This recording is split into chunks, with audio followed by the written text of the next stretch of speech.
ونشهد أن سيدنا ونبينا وحبيبنا وبشيرنا ونذيرنا وطبيبنا وطبيب أرواحنا وحبيبنا وحبيب ربنا محمدًا عبد الله ورسوله أرسله بالحق بشيرا ونذيرا وداعيا إلى الله بإذنه وسراجا منيرا أما بعد فقد قال الله تعالى في كلامه المجيد وفي فرقانه الحميد সবাই পড়ি আউযু বিল্লাহি মিনাশ শাইতানির রাজীম বিসমিল্লাহির রহমানির রহিম ইন্নাল্লাহা ওয়া মালাইকাতাহু يصلون على النبي يا أيها الذين آمنوا صلوا عليه وسلموا تسليما اللهم সবাই পড়ি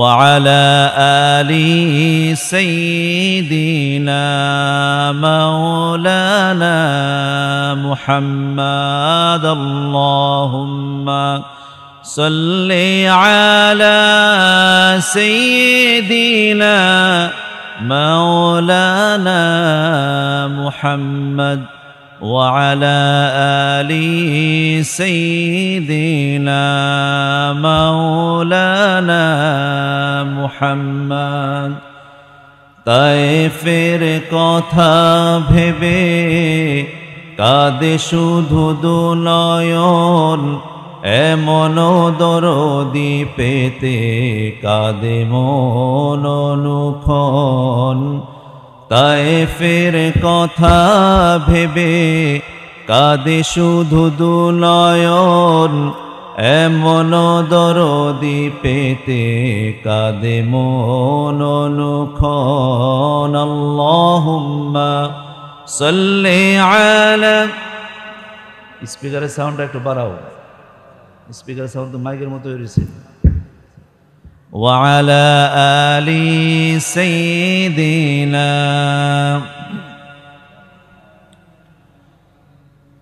ওগো তায়েফের মাটি ওগো তায়েফের মাটি ধন্য তুমি বিশ্ব নবীর কদম চুমি আল্লাহুম্মা সাল্লি আলা সাইয়্যিদিনা মাওলানা মুহাম্মদ ওয়া আলা আলি সাইয়্যিদিনা। সকল প্রশংসার মালিক কে?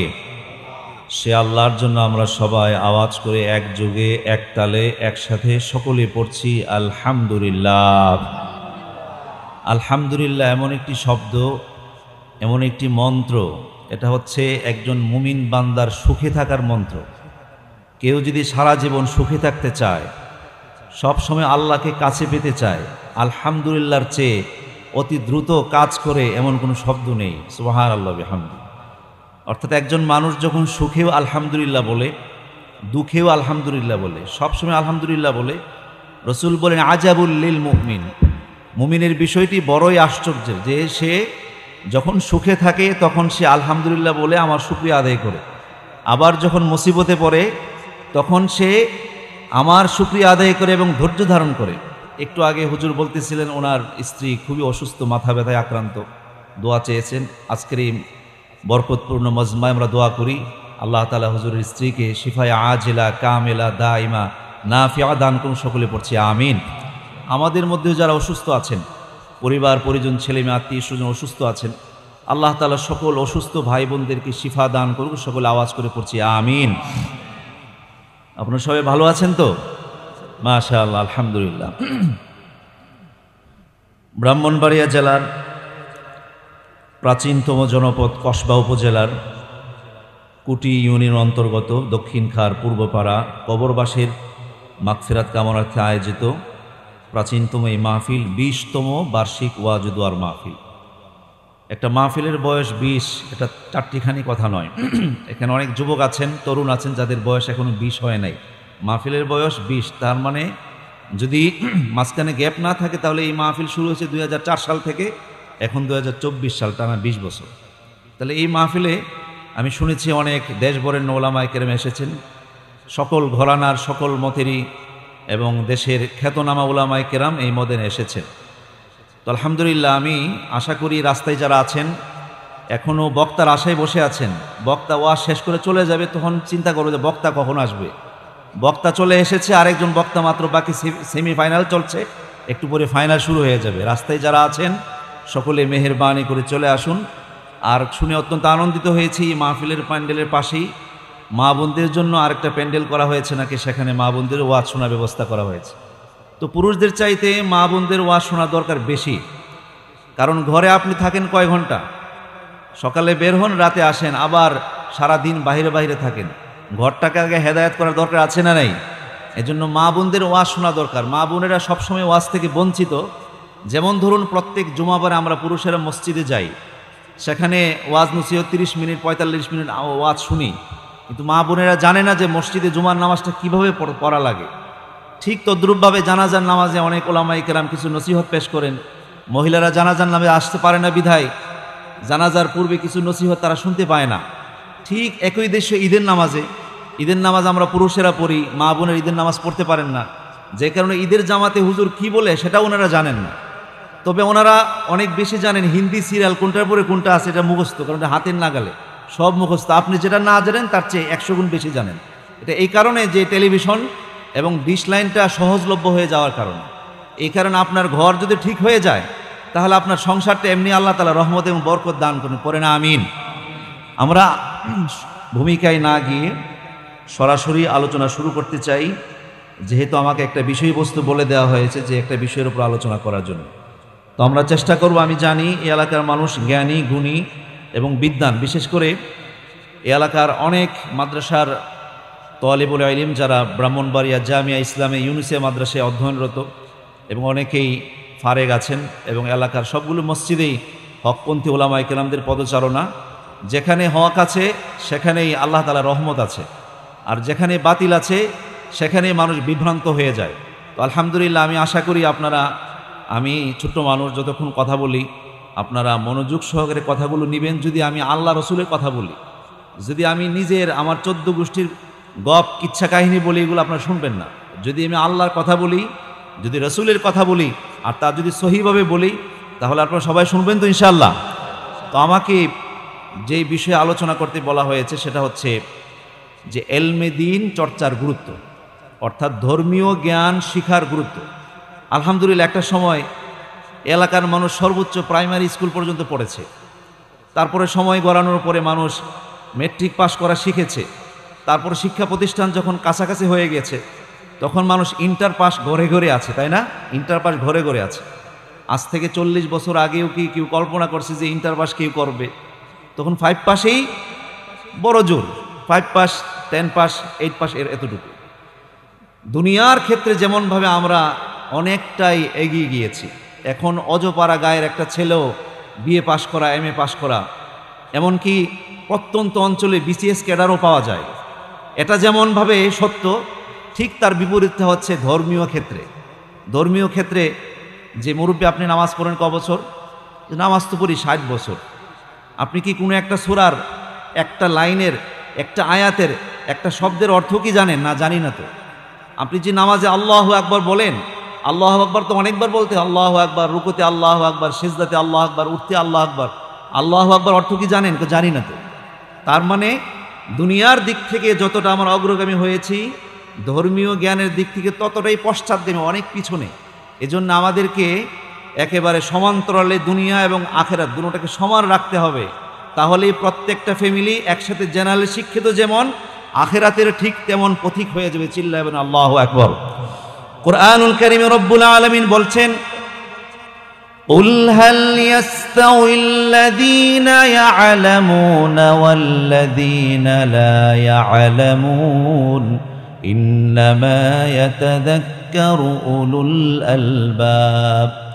নবী আপনি বলুন, যারা জ্ঞানী আর যারা জ্ঞানী নয়, অর্থাৎ যারা জানে আর যারা জানে তারা কি সমান?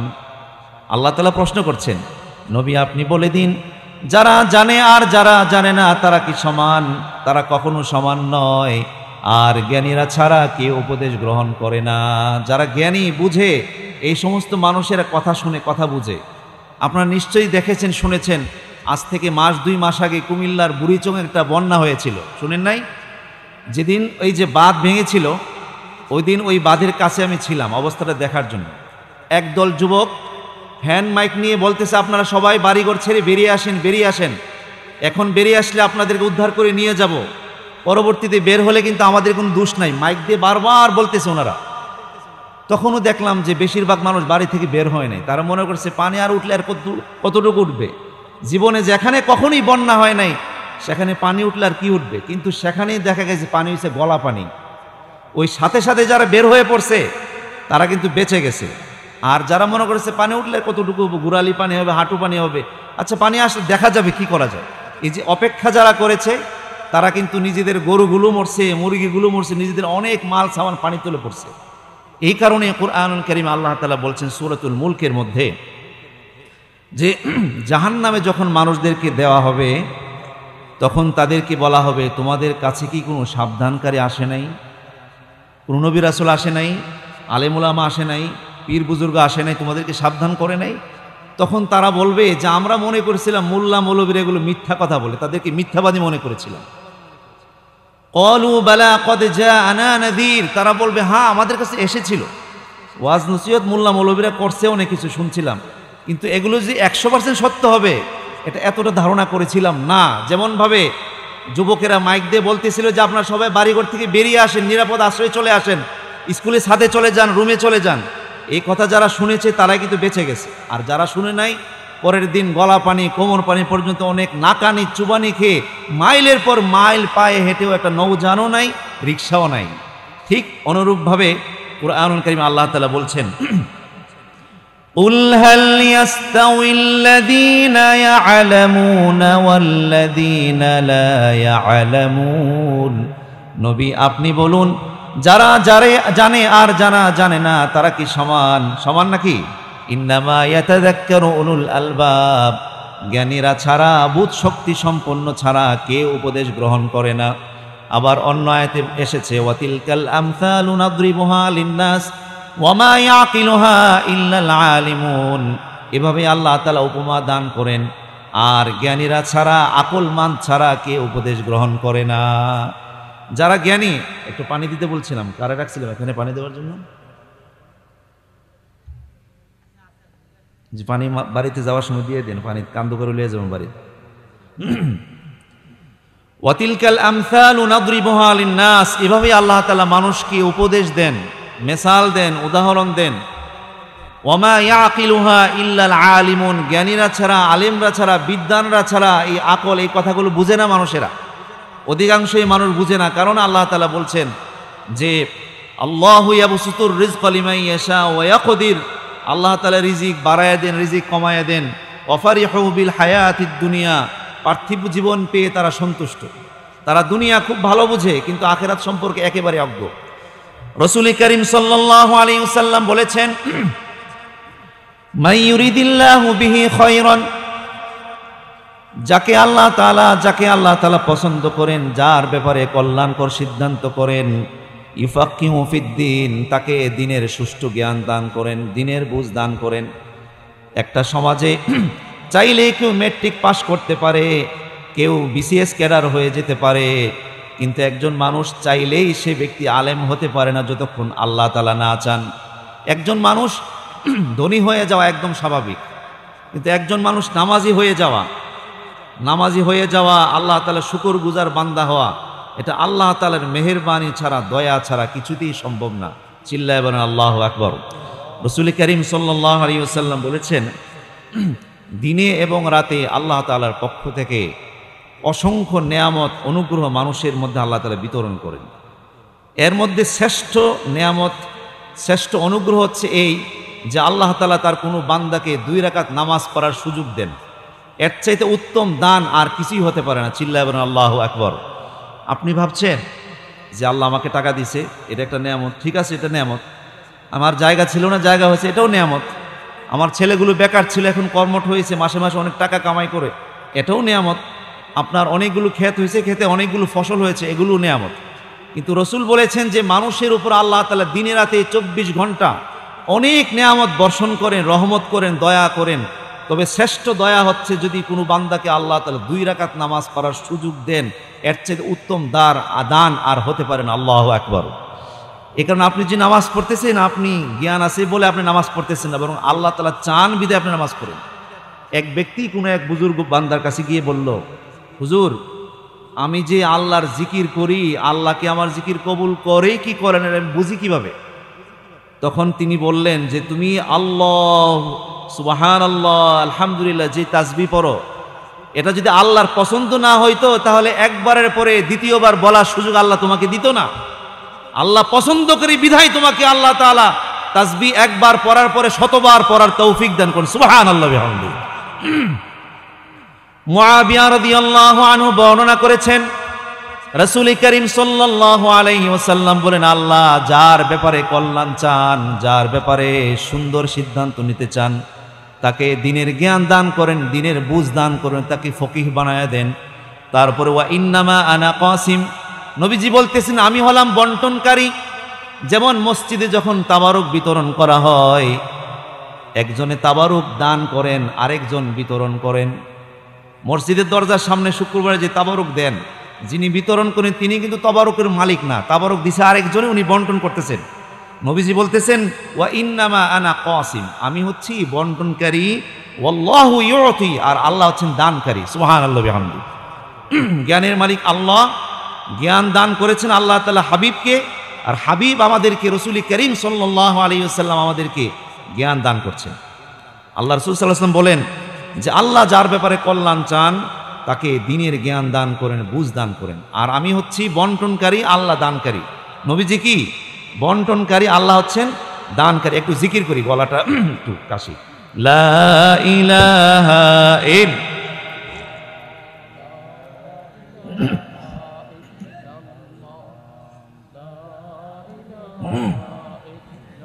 মাশাআল্লাহ, লা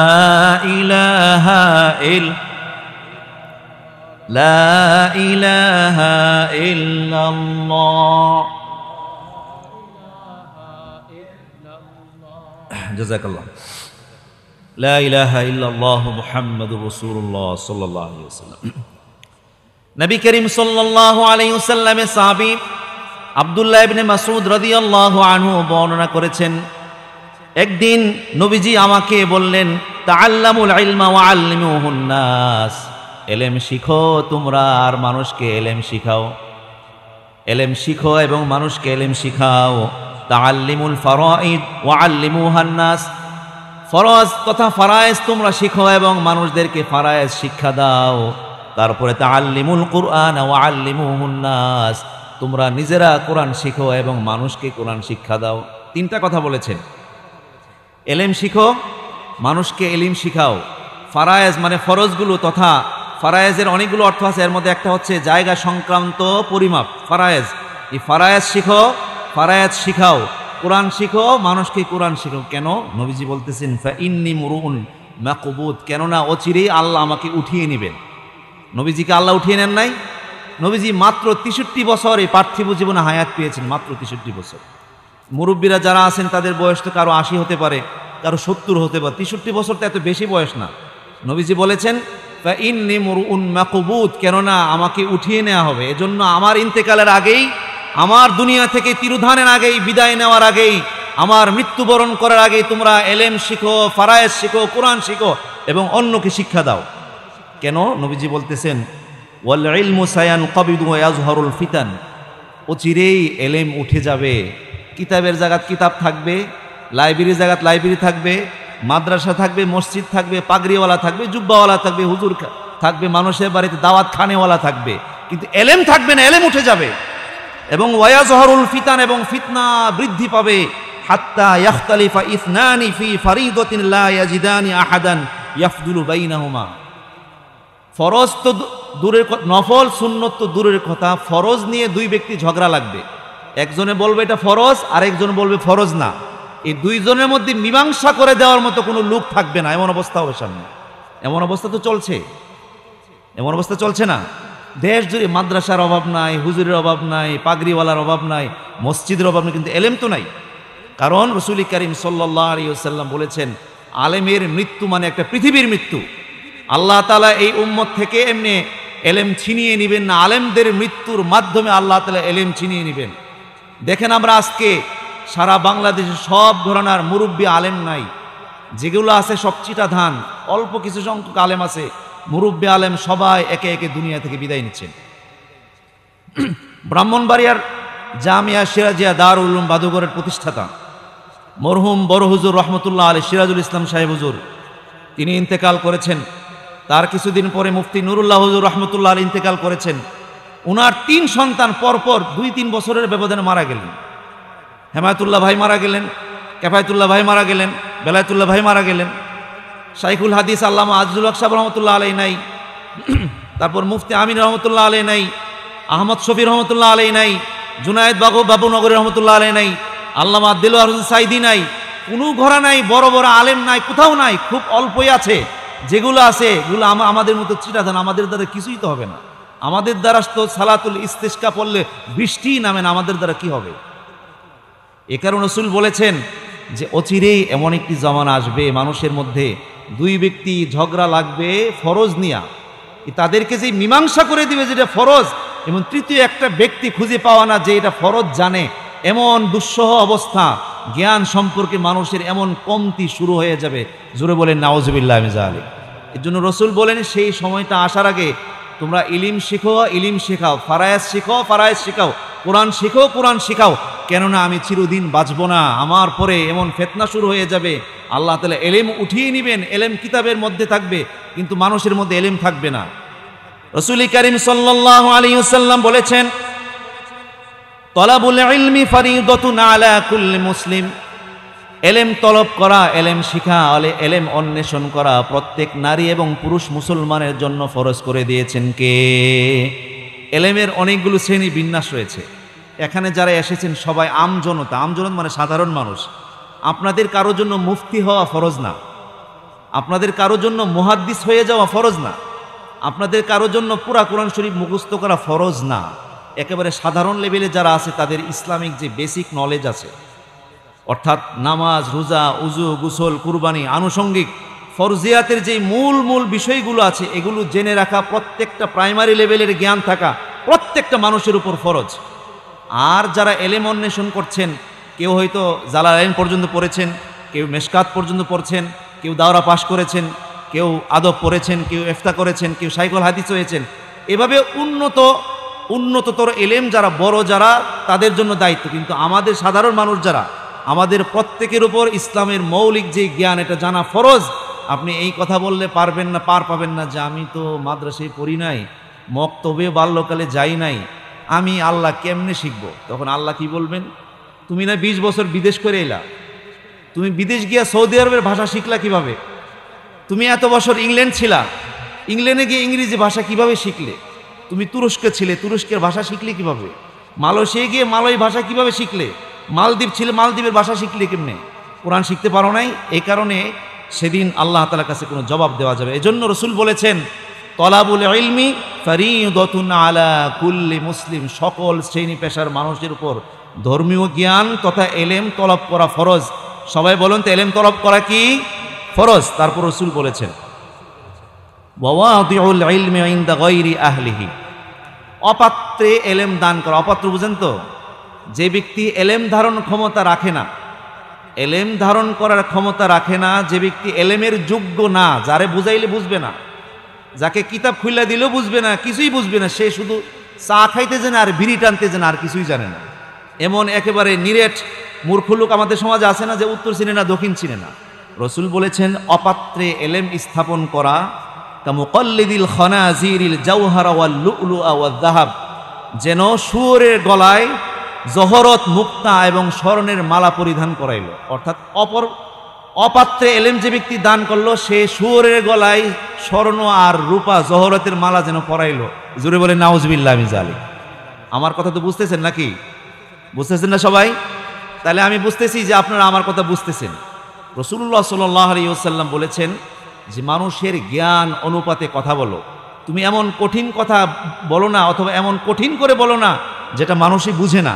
এই কারণে আমাদের প্রিয় নবী সাল্লাল্লাহু আলাইহি ওয়াসাল্লাম যখন কথা বলতেন, তখন একটা কথা তিনি 3 বার বলতেন। কয়বার বলতেন? জোরে বলেন তো সবাই। 3 বার বলতেন, যেন শ্রোতারা গুনে গুনে শব্দ শব্দ মুখস্থ রাখতে পারে। কোন সুবহানাল্লাহি ওয়া বিহামদিহি।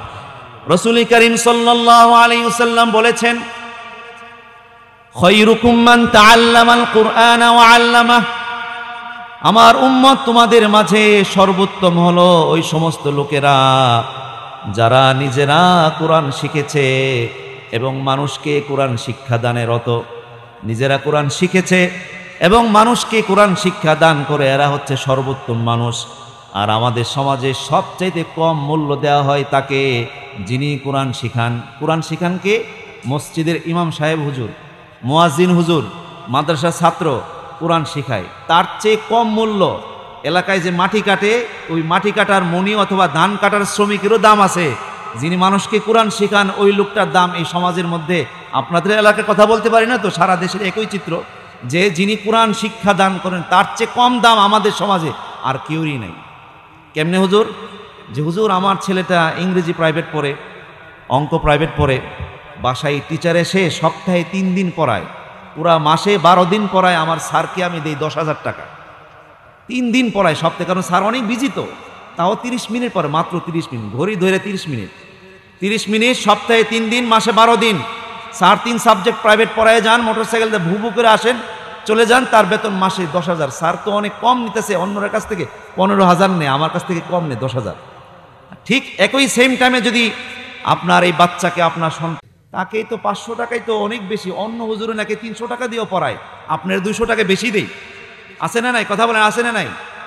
আর অনেক মসজিদে আছে এমন, এটা তোগুলো পাবলিকের কথা, অনেক হুজুররাও আছে এমন, আপনারা কষ্ট নেবেন না, যে মক্তব পড়ানোরাকে গুরুত্ব দেয় না। না না না, আপনি মানুষের কাছে কি মূল্য পাবেন?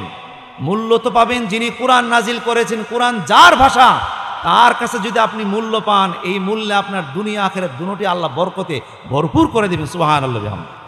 কমিটি আপনাকে মূল্যায়ন করুক আর না করুক, গার্জিয়ান আপনাকে বলুক আর না বলুক, কিছু পান আর না পান, যদি তাওয়াক্কালতু আলাল্লাহ, শুধুমাত্র আল্লাহর জন্যই যদি আপনি কোরআন পড়িয়ে যান, এই কোরআন আপনাকে উজালা করে দিবে। সুবহানাল্লাহ বিহামদিহি। এই কারণে আমরা যারা অভিভাবক আছি, মসজিদের কমিটি আছি, আমরাও যেন এই মক্তবকে গুরুত্ব কম না দিই, গুরুত্ব যেন বেশি দেই। কারণ আজকের মক্তবের ছাত্রটাই আগামী দিনের মুসল্লি, আজকের মক্তবের ছাত্রীটাই আগামী দিনে আপনার মা, আপনার মেয়ে, যার গর্ভ থেকে বেরিয়ে আসবে সন্তান, তারা মুসলমান হবে, তারা কোরআন শিখবে। এজন্য যে সমস্ত এলাকায় মক্তবের গুরুত্ব কম, সেখানে মুসল্লি কম। যেখানে মক্তবের গুরুত্ব বেশি, মক্তবটা খুব সুচারুরূপে চলে, সেখানে মুসল্লি খুব বেশি হয়।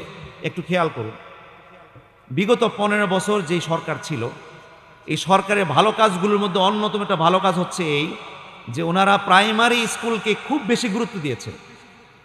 একটা কলেজের টিচার যতটুকু বেতন না পান, প্রাইমারি স্কুলের হেডমাস্টার তার চেয়ে বেশি বেতন পান। ফেসিলিটি বেশি, বেতন বেশি, সুবিধা বেশি। 4 কালারের বই বিনামূল্যে জানুয়ারির 1 তারিখ বিতরণ করা হয়েছে। বাচ্চাদের জন্য টিফিনের ব্যবস্থা, বিস্কিটের ব্যবস্থা। তারপরেও ছাত্র যায় না, ওই মাগনা গরু দাঁত নাই। সরকার জায়গা মতো হাত দিয়েছে। অনুরূপভাবে আমাদের প্রত্যেক আলেম ওলামা, মসজিদ কমিটির সবার উচিত মক্তবের প্রতি গুরুত্ব বাড়িয়ে দেওয়া।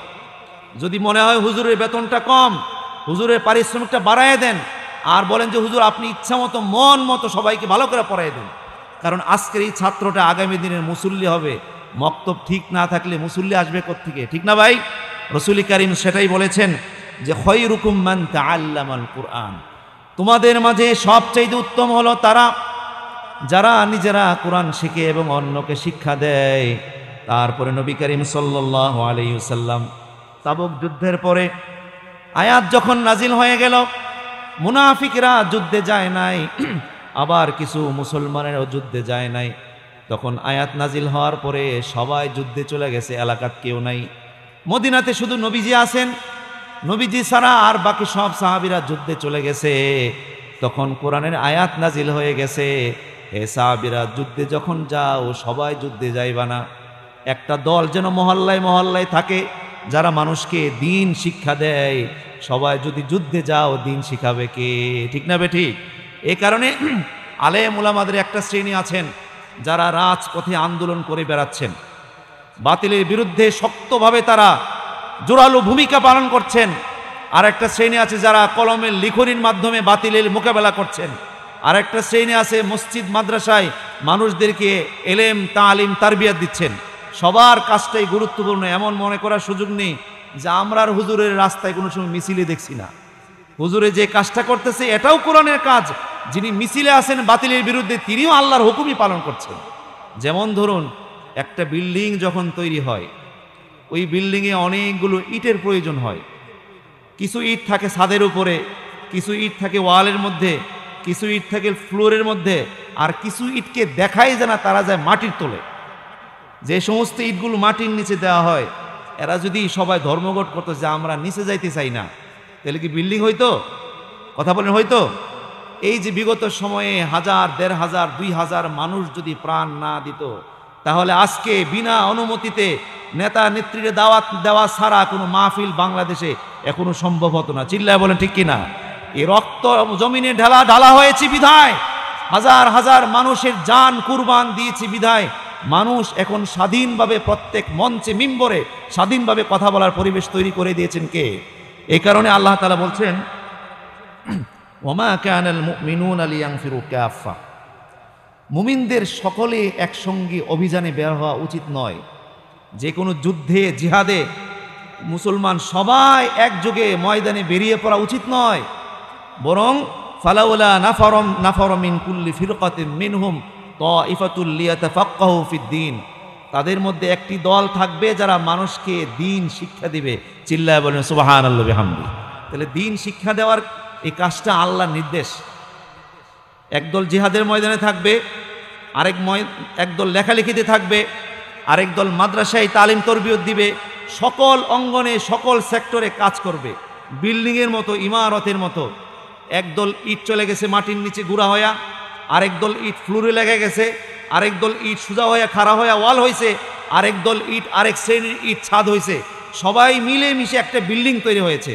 অনুরূপভাবে প্রত্যেক মুসলমান যার যার সেক্টর থেকে ইসলামের জন্য, আল্লাহ সন্তুষ্টির জন্য, ইসলামী আন্দোলনের পথে যারা কাজ করবে, সকলের সম্মিলিত প্রয়াসেই এই দেশে ইসলামী খেলাফত কায়েম হবে। আজ হোক কাল হোক, সবাই বলি ইনশাআল্লাহ। সম্মানিত বন্ধুগণ, রাসূল কারীম সাল্লাল্লাহু আলাইহি ওয়াসাল্লাম ভবিষ্যৎবাণী করেছেন, সাবধান বাণী করেছেন এই উম্মতের জন্য। নবীজি বললেন ইউশিকু আইয়াতি আলান নাসি জামান, মানুষের মাঝে এমন একটি কাল আসবে, এমন একটি যুগ আসবে, লা ইয়াবকা মিনাল ইসলামি ইল্লা ইসমুহু, ইসলামটা শুধু নামেই থাকবে, কাজে কোনো ইসলাম থাকবে না। আপনি কি, আমি মুসলমান, ধর্ম কি ইসলাম, ইসলামের কিছু জানেন নাকি? কিছুই জানি না। ইসলাম নামে থাকবে, ইসলামের কোনো বিধিবিধান থাকবে না। যেমন দেখুন সৌদি আরব পৃথিবীর সকল মুসলমানদের প্রাণকেন্দ্র। সৌদি আরবের রিয়াদে এখন মমতাজে গান গায়। সৌদি আরবের রাজধানী রিয়াদে মমতাজ গান গায়, আসিফে গান গায়, মনির খানে গান গায়, বালামে গান গায়, পড়শি গান গায়। সুবহানাল্লাহ বলবেন না? সুবহানাল্লাহ কইতেছে। অর্থাৎ বাংলাদেশের মার্কেট ছাড়া শিল্পী যাদের ক্যাসেটে এখন চলে না, মঞ্চেও দাওয়াত দেওয়া না, এরা এখন ইনভাইটেশন পায় সৌদি আরবের রাজধানী রিয়াদের মতো জায়গায়। এমনকি ব্রিটেনের অনেক নামজাদা অনেক শিল্পী অর্ধ উলঙ্গ ড্যান্স চলে সৌদি আরবে। সিনেমা হল তো সারা বিশ্বের সবচেয়ে বেশি সিনেমা হল এখন সৌদি আরবে। সৌদি আরবের স্টেডিয়ামগুলোতে পুরুষের চেয়ে নারীর সংখ্যা অনেক বেশি। প্রত্যেক স্টোরে, প্রত্যেক মার্কেটে, প্রত্যেক দোকানে মহিলাদের উপস্থিতি বাধ্যতামূলক, এবং নামাজকে ইচ্ছাধীন করে দেওয়া হয়েছে। মন চাইলে নামাজ পড়ো, মন চাইলে নামাজ না পড়ো। অনেকগুলো নাইট ক্লাব খোলা হয়েছে, খেলাধুলা ওপেন করে দেওয়া হয়েছে। জানুয়ারি থেকে গান বাদ্য শিখা সৌদি আরবে বাধ্যতামূলক করে দেওয়া হয়েছে। নাউজুবিল্লাহ মিন যালিক। এটা যদি আমাদের দেশে হইতো এটা স্বাভাবিক। আমরা কোথায় সৌদি আরব আর কোথায় বাংলাদেশ? এই দেশে তো ইসলাম আছে শত শত বছর পরে। আমরা তো হুইনা মুসলমান, শুইনা মুসলমান, শুনে শুনে আমরা মুসলমান হয়েছি। আমাদের তো ইমান দুর্বল, আমল দুর্বল থাকারই কথা। কিন্তু যেখানে কোরআন নাজিল হয়েছে সেই কোরআন নাজিলের দেশে ইসলামের কোনো আইন বিধান আর বাকি নাই। যারা 30 বছর সৌদি আরবে ছিলেন আগে, ওই সময় সৌদি আরবের আজকে সৌদি আরবের আর আমেরিকার মধ্যে কোনো পার্থক্য নাই। চিল্লায় বলেন ঠিক কিনা? এটাই রাসূল বলেছেন, এমন একটি জামানা আসবে মানুষের মাঝে ইসলামটা শুধু নামে থাকবে, কিন্তু ইসলাম নামটা ছাড়া আর কিছুই থাকবে না। রাসূল বলেছেন, ওয়ালা ইয়াবকা মিনাল কুরআনি ইল্লা রাসমুহু, কোরআনের হরফগুলো থাকবে, হরফ ছাড়া আর কিছুই থাকবে না। মানে কোরআনের বিধিবিধানগুলো কোরআনেই থাকবে, অর্থাৎ কাজীর গরু কিতাবে আছে, গোয়ালে নাই। ফরজ বিধানগুলো, আল্লাহর আদেশগুলো কোরআনে লেখা আছে, কিন্তু আল্লাহর আদেশের কিছুই মানা হবে না। মানে হরফগুলো থাকবে, এ কোরআনের আইন কোথাও থাকবে না। আছে নাকি আমাদের দেশে? কোথাও কোথাও নাই। পৃথিবীর কোথাও কোরআনের আইন দিয়ে 20%ও চলা হয় না। এমনকি যেই কোরআন আপনি পড়েন, আপনি পড়তেছেন ইয়া আইয়ুহাল্লাযীনা আমানু লা তাকুলুর রিবা আদআফাম মুদাআফা, সুমা দিলেন, কি কইলেন? হে ঈমানদারেরা, তোমরা চক্রবৃদ্ধি হারে সুদ খেও না, সুদের ধারে কাছেও যেও না। আপনি পড়তেছেন আর সুমা দিতেছেন, কিন্তু জানলেন না কি কইলেন। অর্থাৎ আল্লাহর একটা আদেশ আপনি পড়লেন, জানলেন না কি বললেন। সেটাই রাসূল বলেছেন, এমন একটি জামানা আসবে যে কোরআন থাকবে, কোরআনের জায়গায় কোরআনের লেখাগুলো থাকবে, কিন্তু কোরআনের বিধিবিধান কোথাও পালন হবে না। আওয়াজ করে বলে নাউযুবিল্লাহি মিন যালিক। রাসূল আরো বলেছেন, মাসাজিদুহুম আমিরা, মসজিদগুলো থাকবে আবাদ। আবাদ মানে দেখা যাবে মসজিদে মুসল্লি ভর্তি, কিন্তু ওয়াহিয়া খরাবুম মিনাল হুদা, মসজিদে কোনো হেদায়েত থাকবে না। আমাদের সমাজের লোকেরা গর্ব করে যে হুজুর আমাদের পাড়ার মসজিদটা অনেক দামি, অনেক দামি টাইলস লাগানো হয়েছে, অনেক দামি মিস্ত্রি আনা হয়েছে, 3 তলা 4 তলা মিনার করা হয়েছে, অনেক দামি লাইট লাগানো হয়েছে, ঝাড়বাতি লাগানো হয়েছে।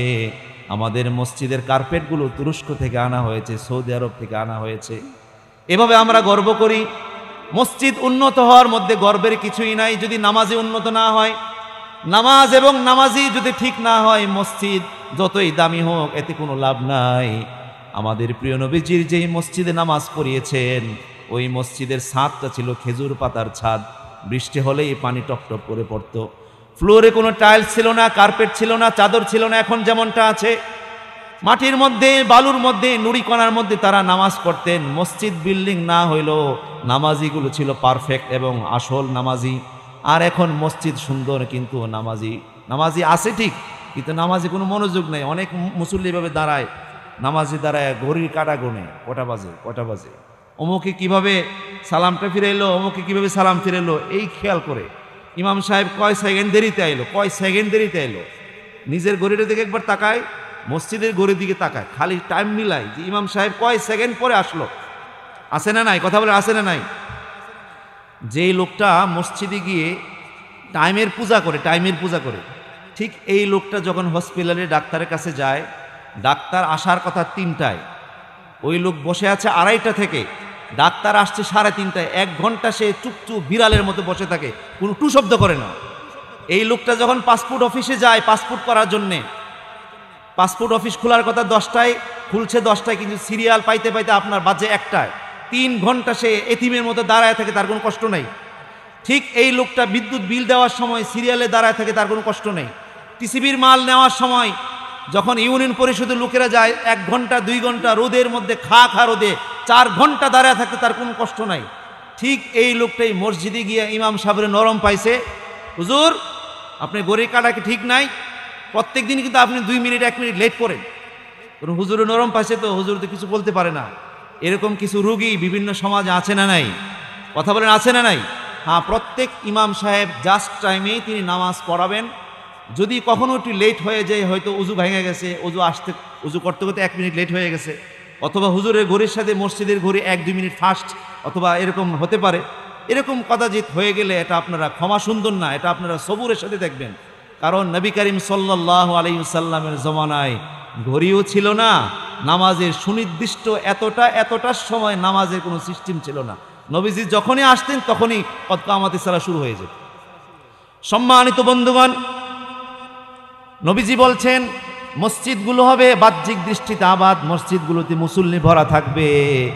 কিন্তু অনেক মসজিদ এমন আছে, ইমাম সাহেবের পেছনে যে লোকটা দাঁড়ায়, এই লোকটা এলাকার সবচেয়ে 1 নাম্বার সুদখোর, আছে না নাই? মেল মিটিংয়ে বিভিন্ন দরবারে দুর্নীতি করে 5,000, 10,000, 1,50,000 ঘুষ খায়। ঘুষ খেয়ে খেয়ে বিচার করে এমন বহু বিচারপতি সমাজের মেলি এবং দরবারে লোক আছে, ইমাম সাহেবের পেছনে দাঁড়ায়। এমন বহু লোক আছে সারাটা জীবন ঘুষ খাইতে খাইতে খাইতে খাইতে সারা জীবন ঘুষ খেয়ে শেষ জীবনে হজ করে মসজিদের বারান্দা থেকে বের হয় না, মসজিদে থাকে। রসুল বলেছেন যে শেষ জমানায় মসজিদগুলো হবে চাকচিক্যময়, সুন্দর, নান্দনিক, দৃষ্টিনন্দন, হাই ফাই কোয়ালিটির মসজিদ। মসজিদে থাকবে নামি কোম্পানির, নামি ব্র্যান্ডের কি থাকবে, এসি থাকবে, এয়ার কন্ডিশন থাকবে, সাউন্ড সিস্টেম থাকবে। কিন্তু বাহ্যিক দিক থেকে আবাদ থাকলেও হেদায়েত শূন্য, মসজিদে হেদায়েত নেই। নাউজুবিল্লাহ, জোরে বলবেন না। তারপরে নবীজি বলছেন যে উলামাউহুম শাররুম মিন তাহতি আদিমিস সামাই, আসমানের নিচে জমিনের উপরে আলেমদের চেয়ে নিকৃষ্ট আর কেউ থাকবে না। জোরে বলে নাউজুবিল্লাহ মিন যালিক। আজ থেকে 15 বছর, 20 বছর, 30 বছর আগেও আমাদের গাঁও গ্রামের মসজিদগুলোতে যারা নামাজ পড়াইতো তারা কিন্তু কামেল পাশ কেউ ছিলেন না, দাওরা হাদিস পাশ ছিলেন না, তারা ছিলেন মুন্সি। নামাজ পড়ায় কে? মুন্সি কারে কয়? কোরআন শরীফ দেখে দেখে পড়তে পারে, আজান দিতে পারে, আলাম তারা থেকে নাচ পর্যন্ত মোটামুটি পারে, নামাজ পড়াইতে পারে, এরে কইতো মুন্সি নামাজ পড়াইতো। মুন্সির পরে মৌলবীরা নামাজ পড়াইতো। আর এখন নামাজ পড়ায় যারা, এক একজন মসজিদের ইমামের টাইটেল কি? উনি হাফেজ, মাওলানা, দাওরা পাস, উনি মুফতি, উনি মুহাদ্দিস, 4টা-5টা ডিগ্রি নামাজ পড়ায়। অথচ দেখেন আজ থেকে 30 বছর আগেও মুন্সিদের কথায় মানুষের যতটুকু হেদায়েত হতো, তাসির হতো, আজকে এত বড় বড় ডিগ্রি নিয়ে মদিনা ইউনিভার্সিটি থেকে, আজহার ইউনিভার্সিটি থেকে, মালয়েশিয়া বিশ্ববিদ্যালয় থেকে সার্টিফিকেটধারীরাও ওয়াজ করলে মানুষের তাসির হয় না। রাসূল করিম সাল্লাল্লাহু আলাইহি ওয়াসাল্লাম বলেছেন যে কিয়ামতের পূর্বে আসমানের নিচে জমিনের উপরে আলেমদের চেয়ে নিকৃষ্ট আর কেউ হবে না। সকল ফিতনা তাদের মধ্য থেকে বের হবে এবং এই ফিতনার ভুক্তভোগী তারাই হবে। জোরে বলে নাউজুবিল্লাহ মিন যালিক। আচ্ছা দেখেন তো, আপনারা যারা ইউটিউব চালান, আপনারা কি দেখেছেন কোনো এমবিবিএস ডাক্তার আরেক এমবিবিএস ডাক্তারের বিরুদ্ধে ফতোয়া দিয়েছে? দেখছেন? অথবা টেলিভিশনে দেখছেন যে একজন এমবিবিএস ডাক্তার আরেকজন এমবিবিএস কাফের বলতেছে, ফাসেক বলতেছে, ভণ্ড বলতেছে, এরকম। একজন ইঞ্জিনিয়ার আরেকজন ইঞ্জিনিয়ারের বিরুদ্ধে কোন ফেসবুকে দেখেছেন অমুক ইঞ্জিনিয়ারের বিরুদ্ধে এভাবে দোষ তুলে ধরেছেন? না, দেখবেন না। এটা একজন ইঞ্জিনিয়ারের মধ্যে যেই গুণটা নেই, যেই গুণটা আছে, একজন ডাক্তারের মধ্যে যেই গুণ আছে সেই গুণটা আমার মধ্যে নাই, আমাদের মধ্যে নাই। আমরা ইসলামটাকে শুধুমাত্র টুপির কালারের মধ্যে সীমাবদ্ধ করেছি। সালাম দেওয়ার আগে দেখে টুপি কোনটা পড়ছে, ঠিক না বেঠিক? কথা বলেন না কেন? সালাম দেওয়ার আগে টুপি দেখে, টুপির মধ্যে তো ইমান না, ইমান তো ভিতরে। কোনো ভণ্ড মাজার পূজারে যদি জালি টুপি পরে, কিস্তি পরে, সে কি কাসিমি হয়ে যাবে? হয়ে যাবে না তো। অর্থাৎ ইমান তো থাকে ভিতরে। আমরা দেখি টুপির কালারটা কি, ও এই লোকটা কালা টুপি পরছে, না সালাম দিয়ে যেত না। এই লোক জালি টুপি পরছে তো ওয়াহাবি, অমুক রঙিন টুপি পরছে তো বেদাতি। তো একজন ওয়াহাবি, একজন খারেজি, একজন রাফিজি, মুসলমানটাকে এইভাবে ভাই টুপি দেখে আর পাঞ্জাবি দেখে মানুষকে হিংসা করব না। আপনি সালাম দিবেন, আপনার অন্তরে তার প্রতি ভালোবাসা, মহব্বত, প্রেম বাড়াই দিবেন কে? এজন্য রাসূল করিম সাল্লাল্লাহু আলাইহি ওয়াসাল্লামের আগে রাসূলকে কেউ সালাম দিতে পারতো না। কোন সুবহানাল্লাহ বিহামদি। কিন্তু আমাদের অনেক মসজিদের হুজুর আছে, আমি জানি না এলাকার অবস্থা কি, অনেকে এরকম হয় যে মনে করে আমি ইমাম সাহেব, আমারে সালাম দিবে। অনেক মসজিদের সভাপতি মনে করে আমি সভাপতি, আমারে সালাম দিবে। সালাম তো এভাবে ভাগ বাটোয়ারা করার জিনিস না। সালাম দিবেন আগে। রাসূল করিম সাল্লাল্লাহু আলাইহি ওয়াসাল্লাম বলেছেন যে যে ব্যক্তি আগে সালাম দিল সে ব্যক্তি অহংকার মুক্ত, যে ব্যক্তি আগে সালাম দিল সে আল্লাহর প্রিয় পাত্র। তাহলে আপনি কোনটা হবেন? আপনি তো অবশ্যই অহংকার মুক্ত থাকতে চান, আল্লাহর প্রিয় পাত্র হতে চান। এই জন্য সবাই, আমি ইমাম বুঝি না, মসজিদ কমিটির সভাপতি বুঝি না, সবাই একজন আরেকজনকে আগে সালাম দিবেন, তাহলে আল্লাহর প্রিয় পাত্র হতে পারবেন। চিল্লায় বলেন সুবহানাল্লাহি ওয়া বিহামদিহি। রাসূল কারীম সাল্লাল্লাহু আলাইহি ওয়াসাল্লাম ইরশাদ করেছেন, ইযা মাতাল ইনসানু ইনকাতা আনহু আমালুহু, মানুষ যখন মারা যায় তখন তার নেক আমলের সওয়াব এবং নেক আমল করার দরজা বন্ধ হয়ে যায়।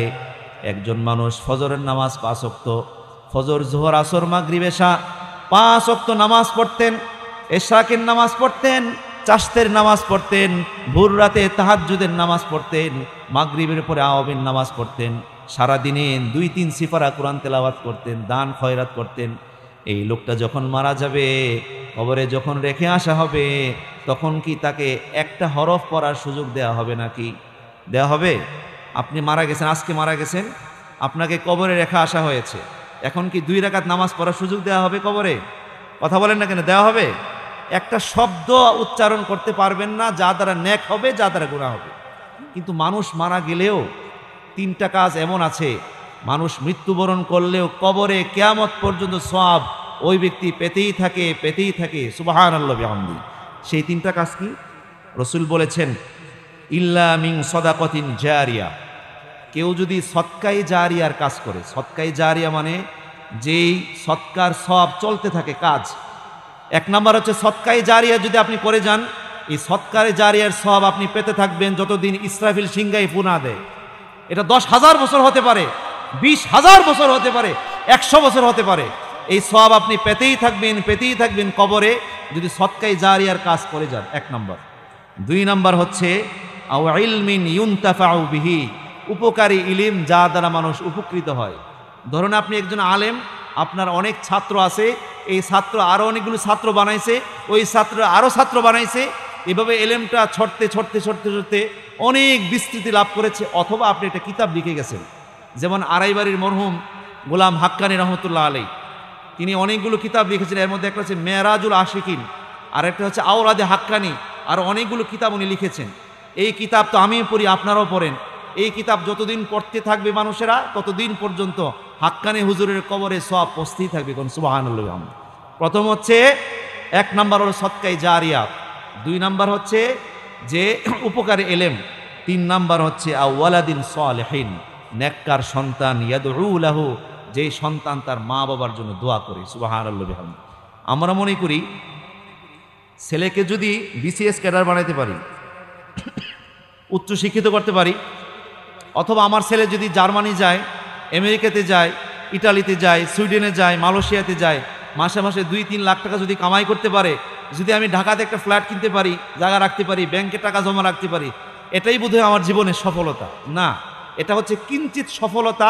আসল সফলতা হচ্ছে আপনার সন্তানকে যদি আপনি নামাজি বানায় যেতে পারেন, তাকে যদি আপনি নেককার সন্তান বানায় যেতে পারেন, সে টাকা পয়সার মালিক হোক বা না হোক, আপনার ইন্তেকালের পরে সে হাত তুলে দোয়া করবে, রব্বির হামহুমা কামা রব্বায়ানি সগীরা।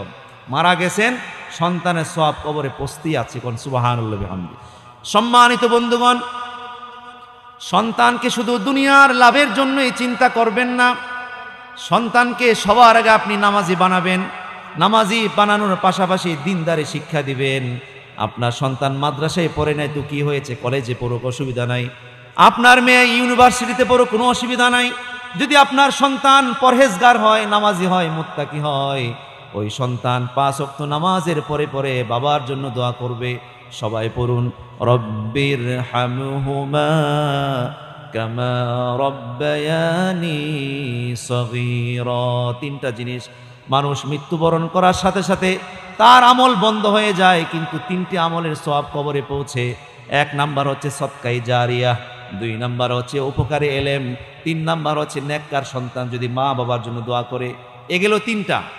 অন্য হাদিসে এসেছে 60টা। মানুষ মারা গেলেও মৃত্যুর পরেও 60টা সওয়াবের কাজ রয়েছে, যেগুলো মানুষ মরে যাওয়ার পরেও পায়। রাসূল কারীম সাল্লাল্লাহু আলাইহি ওয়াসাল্লাম বলেছেন, ইলমান আল্লামাহু ওয়া নাশারাহু, যে ইলম বিস্তৃতি লাভ করেছে, যেমন একজন যে কোনো একটা মাদ্রাসার একজন শিক্ষক, তিনি শাইখুল হাদিস হতে পারেন, নাজিমে তালিমাত হতে পারেন, অথবা প্রভাষক হতে পারেন। তার অধীনে অনেকগুলো ছাত্র আছে, এই ছাত্র আরও অনেকগুলো ছাত্র বানাইলো, ওই ছাত্র আরও অনেকগুলো ছাত্র বানাইলো। 2012 সালে আপনাদের এখানে কেউ ডেস্টিনি করতো, এরকম কেউ আছে কিনা? ডেস্টিনির কথা মনে আছে তো? ডেস্টিনি ডেস্টিনি যখন ছিল কি বলতো ওনারা, যে লেফট হ্যান্ড রাইট হ্যান্ড, অর্থাৎ দুই পাশে বাড়াইতো, এদিকে একজন এদিকে একজন, এইদিকে দুইজন বাড়াবে, এদিকে আরে দুইজন বাড়াবে, বাড়তে বাড়তে বাড়তে বাড়তে অনেকগুলো টিম হয়ে যাবে। এই এলেমটাও এমন, আপনি একজন হুজুর, একজন আলেম, একজন শাইখুল হাদিস, আপনি অনেকগুলো ছাত্রকে পড়াইবেন, ওই ছাত্র আরও ছাত্র পড়াইবে, ওই ছাত্র আরও ছাত্র পড়াইবে, এভাবে এটা বাড়তে থাকবে। এটা হচ্ছে সদকায়ে জারিয়ার 1 নম্বর। তারপরে রাসূল বলেন ওয়ালাদান সালিহান তারাকাহু, যেই নেককার সন্তানকে আপনি দুনিয়াতে রেখে গিয়েছেন, ছেলে অথবা মেয়ে, যে সন্তান মায়ের জন্য বাবার জন্য দোয়া করে, এটাও কবরে পৌঁছে। 3 নাম্বার হচ্ছে আও মাসহাফান ওয়ারাসাহু, যে কোরআন শরীফ আপনি রেখে গিয়েছেন, কোরআন শরীফ ওয়ারিস সূত্রে রেখে যান অথবা দান করে যান মসজিদে মাদ্রাসায়, অথবা কিতাব যদি আপনি রেখে যান, অথবা কোরআন যদি রেখে যান, এই কোরআন যত মানুষে পড়বে, যতদিন পড়বে, আপনার মৃত্যুর পরেও কবরে সওয়াব পৌঁছতে থাকবে। কোন সুবহানাল্লাহ। এজন্য অনেকেই মসজিদে কোরআন শরীফ দান করে, এটা ভালো কাজ। মাদ্রাসাতে কোরআন শরীফ দান করে, এটা ভালো কাজ, এটা দান করবেন। এই কোরআন শরীফের পাতাগুলো যতদিন থাকবে, যতদিন মানুষ কোরআনটা পরে খুলবে পড়বে, ততদিন আপনি দুনিয়াতে না থাকলে আপনার কবরে সওয়াব পৌঁছতে থাকবে। কোন সুবহানাল্লাহ বিহামদি। তারপরে নবীজি বললেন নাও মসজিদান বানাহু, যদি কোনো ব্যক্তি মসজিদ বানিয়ে যায়, কোনো এলাকার সকল মানুষ তো ধনী না, সবার সম্মিলিত চেষ্টায় মসজিদ হয়। আবার কোনো কোনো এলাকায় একজনই মসজিদ বানায়, হতে পারে একজনে বানাক অথবা সম্মিলিতভাবে বানাক। একটা মসজিদ বানাইতে যদি 1000 মানুষের টাকাও যদি লাগে, যে আপনি হুজুর আমি তো বেশি টাকা দিতে পারি না, আমি একটা ইটের টাকা দিছি, একটা ইট, আমার কাছে বেশি টাকা নেই, আমি ছোট মানুষ, পড়াশোনা করি, একটা ইটের টাকা আমি দিছি। হুজুর আমি তো বেশি টাকা নেই, আমি একটা বাল্ব দিছি মসজিদে, একটা বাল্ব, মসজিদে একটা চাটাই দিয়েছি, কার্পেট কালেকশন করার সময় আমি 500 টাকা দিয়েছি, আপনি কিন্তু এই মসজিদে অংশীদার। রসুল বলেছেন যে ব্যক্তি মসজিদ বানিয়ে গেল, মসজিদ নির্মাণ করে গেল, মসজিদে অংশগ্রহণ করে গেল, এই মসজিদে যতদিন মানুষ নামাজ পড়বে, আজান হবে, নামাজ হবে, ততদিন পর্যন্ত আপনার কবরে আপনি দুনিয়াতে না থাকলেও সওয়াব পৌঁছতেই থাকবে। কোন সুবহানাল্লাহ বিহামদি। রাসূল করিম সাল্লাল্লাহু আলাইহি ওয়াসাল্লাম বলেছেন তারপর আও বাইতান লিবনিস সাবিলি বানাহু, যে ব্যক্তি মুসাফির খানা বানায়, এখন তো আর মুসাফির খানা নাই, মুসাফির খানা মানে হচ্ছে বাড়ির সামনে, বাড়ির আঙিনায় একটা ঘর তৈরি করে রাখা, পথিক মানুষেরা বিশ্রাম নেয়, থাকে, ঘুমায়, এরকম নিজের থাহনের ঘরই নাই, আবার বলে মুসাফির খানায়। কয় কি হুজুর? একটা সময় এমন ছিল অনেকের বাড়িতে এরকম আলগা ঘর থাকতো, কামলারা থাকতো, বিভিন্ন মানুষ বসে আড্ডা মারতো, এরকম কাছারি ঘর বলতো, এরকম বলতো আর কি। রসুল বলেছেন যে মুসাফির খানা, যেখানে মুসাফিররা থাকে, এরকম মুসাফির খানাটা যতদিন থাকে আর তার মধ্যে মানুষ যতদিন বসবাস করে, আশ্রয় নেয় অথবা একটু বিশ্রাম নেয়, ততদিন পর্যন্ত ওই মুসাফির খানার যিনি তৈরি করেছেন তার কবরে সওয়াব পৌঁছতে থাকে। কোন সুবহানাল্লাহ। তারপরে নবী বললেন আও নাহারন আজরাহু, কোনো ব্যক্তি যদি পুকুর খনন করে, খাল খনন করে অথবা কূপ খনন করে, আর আল্লাহর রাস্তায় যদি এটা দান করে যায়, যতদিন পর্যন্ত এই পুকুরে মানুষ গোসল করে, ওযু করে, ঘাটলায় গোসল করে, পানি ব্যবহার করে, ততদিন পর্যন্ত দাতার কবরে সওয়াব পৌঁছে দেন কে? একটা টিউবওয়েল, রাস্তার পাশে সুপেয় পানির খুব সংকট, আপনি একটা টিউবওয়েল দিয়ে দিলেন, টিউবওয়েলে যা লাগে আপনি দিয়ে দিলেন, এই টিউবওয়েলটা যতদিন থাকবে, এর দ্বারা মানুষ যতদিন উপকৃত হবে, যত মানুষ, যত পাখি, কুকুর, বিড়াল, পশু পাখি এই পানি পান করবে, ততদিন পর্যন্ত আপনি মারা গেছেন ঠিক, কিন্তু আপনার কবরের সওয়াবটা পৌঁছতে থাকবে। কোন সুবহানাল্লাহ বিহামদি। কিন্তু আমরা এখন দান করা কমাই দিছি, এখন জমানো বেশি শিখছি, জমানো, খালি জমাই। আচ্ছা বলেন তো, পৃথিবীটা, এই যে বর্তমান পৃথিবীটা, এই পৃথিবীটার কি এখন জোয়ান কাল না বৃদ্ধকাল? কোন তো একটু খেয়াল করে দেখেন, এই পৃথিবীর যে বয়সটা চলতেছে, পৃথিবী, আমার বয়স না পৃথিবী, এই পৃথিবীটার কি জোয়ান কাল না বৃদ্ধকাল? কোন তো এই পৃথিবীটার বৃদ্ধকাল। এটা জোয়ান কালটা কোন সময়? যে আদম আলাইহিস সালাম যখন ছিলেন, ইব্রাহিম আলাইহিস সালাম যখন ছিলেন, ওই সময়টা ছিল পৃথিবীর যৌবন কাল। এখন পৃথিবীর বৃদ্ধকালে প্রত্যেকটা জায়গায় জায়গায়, বাড়িতে বাড়িতে বিল্ডিং তোলার প্রতিযোগিতা চলছে, হালাল হোক হারাম হোক, বিল্ডিং আমার চাই চাই, এরকম প্রতিযোগিতা চলছে। আল্লাহ তাআলা বলছেন আল্লাযী জামা মালা ওয়া আদ্দাদা, ইয়াহসাবু আন্না মালাহু আখলাদা। লোকেরা ভাবে আর টাকাগুলো গণনা করে কত হইল, এই মাসে কত লাখ, এই মাসে কত কোটি হইল, আর মনে করে এই টাকা তাকে চিরদিন স্থায়ী করে রাখবে। পৃথিবীর কোনো বড় লোক কি মরণ ছাড়া বাঁচছে নাকি? আপনার টাকাকে আপনি বাঁচাইতে পারবে না, কখনো কাউকে অমর কেউ রাখে না। হ্যাঁ, মানুষ কর্মে অমর হয়। যেমন ধরুন মাওলানা ফখরে বাঙ্গাল তাজুল ইসলাম রহমতুল্লাহ আলী, তিনি মারা গেছেন মিনিমাম 50, 60, 70 বছর আগে। উনি ইন্তেকাল করেছেন।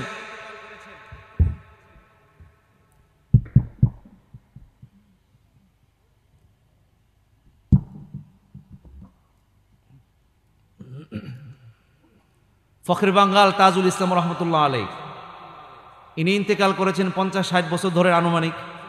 অথচ ওনার নাম সম্মান আজও আছে, থাকবে কিয়ামত পর্যন্ত। যতদিন এই পৃথিবীতে আল্লাহ বলার নাম থাকবে ততদিন ফখরে বাঙ্গাল হুজুর রহমতুল্লাহর নাম থাকবেই থাকবে। এখন বাংলাদেশের মুনাজির আজম, আল্লাহ তাআলা হুজুরকে নেক হায়াত দান করেন, আল্লামা নুরুল ইসলাম উলিপুরি হাফিজাহুল্লাহ। ওনার সমবয়স্ক কত আলেম ওলামা দুনিয়া থেকে বিদায় নিয়েছেন, আল্লাহ তাআলা ওনার দ্বারা এখনো খেদমত নিচ্ছেন।